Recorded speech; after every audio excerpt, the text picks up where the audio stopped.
বন্ধুরা, আপনারা যারা পানির ট্যাঙ্কি বসানোর জন্য আপনার ছাদের উপরে কামরাঙ্গা গাঁথনি করবেন, তখন অবশ্যই আপনাকে একটি জিনিস খেয়াল রাখতে হবে।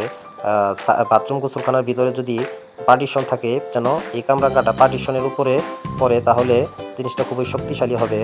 আর এই কামরাঙ্গা গাঁথনি করার জন্য আপনাকে সর্বপ্রথম যে কাজটি করতে হবে, টাঙ্কির একটা মাপ নিতে হবে।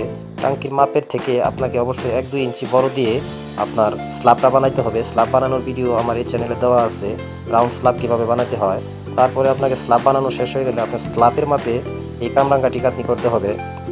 আর এই কামরাঙ্গারও আরেকটি ভিডিও দেওয়া আছে, মানে খুবই কম খরচে ইট খরচ না করে কিভাবে আপনার ট্যাঙ্কি বসানো যায়, এই বিষয়ের উপরও আরেকটি ভিডিও দেওয়া আছে আমার এই চ্যানেলে, মানে যেখানে একদম খরচ খুবই সীমিত বললেই চলে।